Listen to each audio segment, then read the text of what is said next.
స్వాగతం, అందరికీ సుస్వాగతం. లేపాక్షి ప్రాశస్త్యం గురించి మీకు తెలుసు.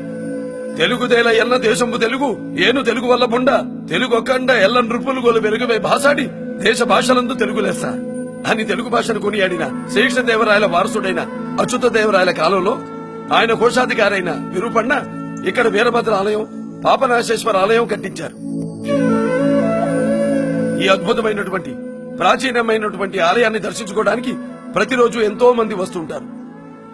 లేపాక్షి బసవయ్య ప్రపంచ ప్రసిద్ధిగాంచింది. అన్ని ఆలయాల్లోనూ నంది పడుకునుంటుంది, కానీ ఈ ఆలయంలో మాత్రం కదలడానికి సిద్ధంగా ఉన్నట్టుంటుంది.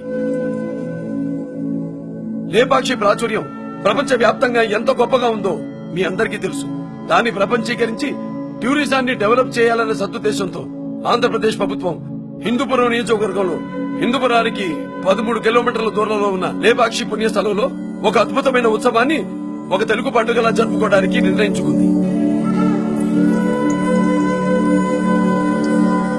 తెలుగు భాష, సంస్కృతి, నాగరికత వీటన్నిటిని పెంపొందించేలా ఆనాడు మన నాయకుడు మహానుభావుడు నందమూరి తారక రామారావు గారు తెలుగు స్ఫూర్తిని, కీర్తిని పెంచితే ఈనాడు దానికి కొనసాగింపుగా అద్భుతమైన నాట్యాలతో, నాటకాలతో, సంగీత విభావరులతో, ఉపన్యాసాలతో, మేటి కళాకారులతో అద్భుతమైన కార్యక్రమాన్ని మీకు అందిస్తున్నాం.